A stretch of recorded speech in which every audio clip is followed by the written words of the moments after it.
She did everything right. She saw the pattern, she talked to her friends, she cried until there were no tears left. She finally made the decision everyone had been urging her to make for 2 years. She left, and then everything got worse.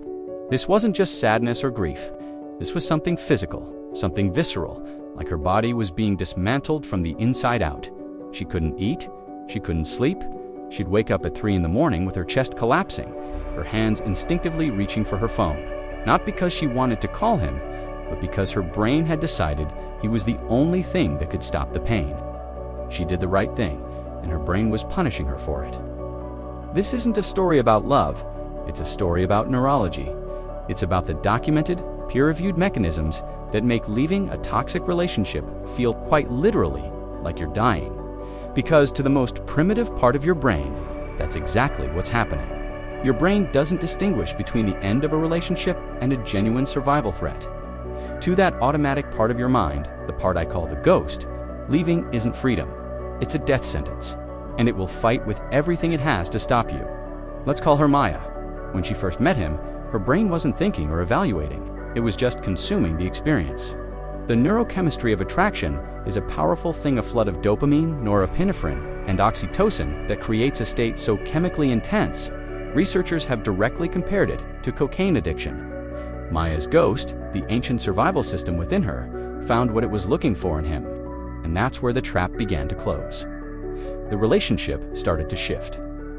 At first, it was just small fractures, moments of unexplained coldness, followed by sudden intense warmth that felt like relief. She rationalized it. It was just a rough patch, the kind every couple goes through. But those cycles of tension and reconnection were following a very specific pattern, one discovered decades ago in behavioral psychology labs. It's called a variable reward schedule. B.F. Skinner's experiments with rats showed that unpredictability doesn't weaken attachment, it strengthens it obsessively. When the rats received a food pellet randomly, instead of every time they pressed a lever, they didn't give up. They pressed the lever compulsively, unable to stop. That same mechanism powers slot machines. And as psychologists studying trauma discovered, it's also what keeps people trapped in cycles of abuse. The uncertainty itself becomes the hook. By the time Maya's conscious mind, her architect, caught up and saw the full pattern, 2 years of variable reinforcement had already wired him deep into her neural circuitry. Leaving was no longer a simple choice. It meant rewiring her entire system. She finally executed the escape. It was methodical. 3 weeks of planning, hidden supplies, waiting for the perfect moment. She walked out the door, and for about 4 hours, she felt something like relief. Then the physical symptoms hit.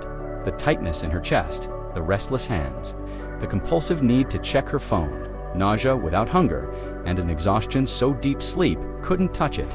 Her body was in full-blown withdrawal, even though her mind didn't understand it yet. Her dopamine system, which had spent 2 years calibrated around him as its primary reward, had just gone into freefall. Research confirms this. Brain scans show that social rejection activates the exact same neural pathways as physical pain and cocaine craving. The same reward centers that lit up when she was with him were now lighting up in desperation. Her brain wasn't gently recalibrating. It was crashing, frantically searching for the source it had been conditioned to need. And then the memories arrived. But they weren't gentle nostalgia. They came surgically, precisely. Her threat response system was dredging up the warmest, most irreplaceable moments, building a devastatingly accurate case for going back. The ghost was surfacing this evidence as proof that returning was the only way to end the pain. Her architect knew better, but it was exhausted.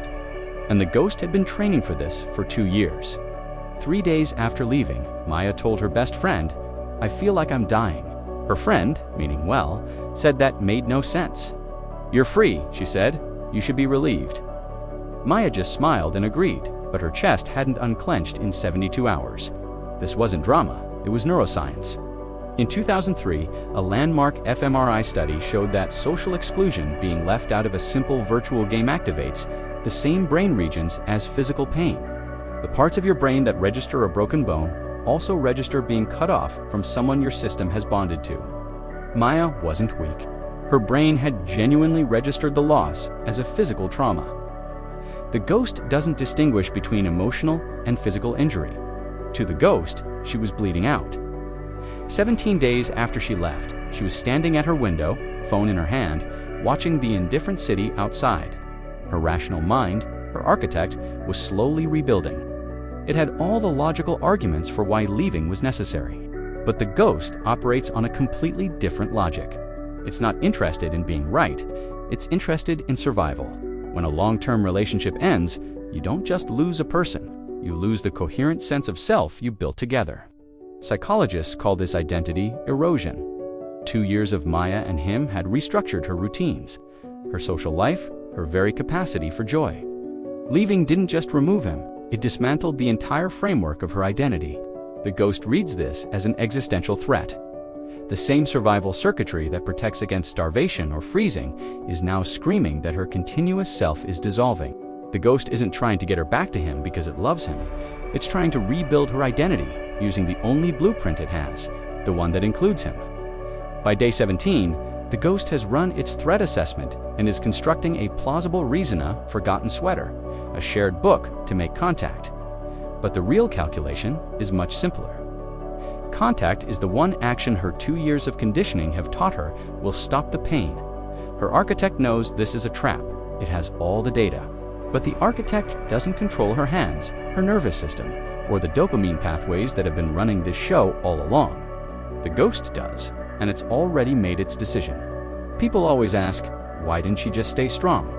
But strength is an architect concept. It lives in the prefrontal cortex, the part of the brain that holds a long-term vision. The ghost is older, faster, and has direct lines to the body that the architect can only dream of. Research on traumatic bonding shows that separation from an abusive source doesn't break the bond, it intensifies it. The ghost doesn't release its grip, it grips tighter. This is why people go back. It's not foolishness. It's because the ghost has run its survival calculus and determined that the only path back to homeostasis, back to feeling alive, leads through him. The ghost is just trying to keep her alive. The science is clear. The pain is real. Leaving strengthens the bond. The brain in withdrawal mirrors a brain on drugs. Losing the relationship means losing your sense of self. None of this is a metaphor. It is what's happening in the 3 pounds of wiring behind her eyes as she stands at the window on the 17th night. Her architect knows the truth, but knowing and controlling are not the same thing. The real question isn't whether she's strong enough to leave, it's who is making the decision when the moment comes. Her thumb moves, the screen goes black. Silence. The ghost doesn't ask if you're happy, it asks if you're alive. Thank you for watching. If this story resonated with you, please consider subscribing.